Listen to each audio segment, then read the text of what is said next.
Yo, what's up, guys? It's your boy Yo to Crypto. In today's video, we're going to be covering everything you need to know about the Heroes Fiesta event that is going on right now. The first question we are going to answer today is how do we access the event? So all you're going to have to do is go over to the Star tab over here and then click through all of the notifications and then go to the quest line. And you should eventually end up over to this map. This map is our first event hub and has a lot of good things such as a coin shop and some of the NPCs you do need to talk to be able to access some of the perks that they give. The two NPCs I would talk to first is going to be the main guy and then Lilin right over here. So this event is going to be a check-in event. All you have to do is do some of these quests for your daily check-ins, and then the weekly missions are just going to be completing some of the bosses. This event is very, very good for free-to-play or even players that like to spend on the game because it gives you a ton of good perks. One of the last things I do want to cover is going to be the Hero's Blessing. You do get this from doing the daily check-in.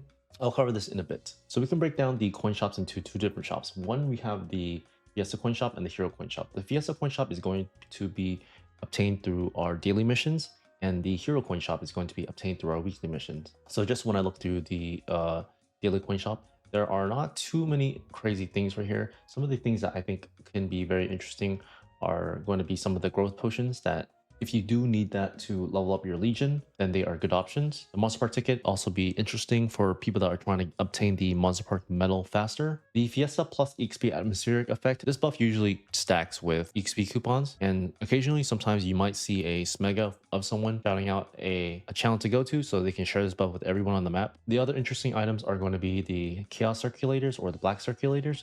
These essentially re-roll the inner ability number. So just for example, by using the chaos circulator, this just all randomly gets changed. So then if you have something like 15% boss or 16% boss and you're trying to go for 20% boss, using these circulators can help you get there, but just know that it can also go down. Some of the other good stuff in the shop are going to be the premium pet raffles, and these rings, I think they are okay if you are a free-to-play player, or you are missing like a neophyte ring or something. This is basically a okay ring, but I don't think that this ring is really that good. If you are missing a ring slot, then this can help you fill out the last slot. And now moving on to the good part, this coin shop is extremely good if you are doing any of your weekly bosses or any of your daily bosses.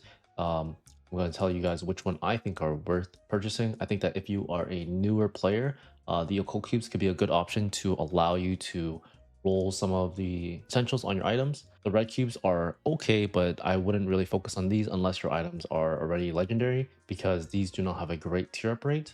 But the black cubes can be a very good option for any players that are trying to enhance any items that are extremely expensive. I think that now if you are on the fence of purchasing a Fafnir weapon or an Absolute weapon or anything that's very expensive to enhance, these black cubes could be a very good option, because over the span of the whole event, I believe you're going to get about 30 black cubes or so, and like does give us a potential chance to maybe hit unique all through one event. That's essentially around $300 plus a value. So these black cubes are very good if you are trying to build towards an item. I highly recommend using it on a weapon if possible. Some of the other things that are really good are these flames that we get. We're finally getting some flames in the game. I think that if we want to focus on any of them, I think that the red flames are going to be the best value for the majority of players, because right now we just need to flame all the items.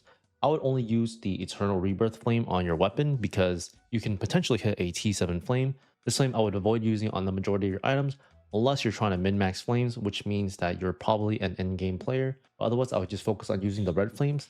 And then the black flames, I would not even touch these unless, you are a hyper end-game player and you really want to min-max your flames.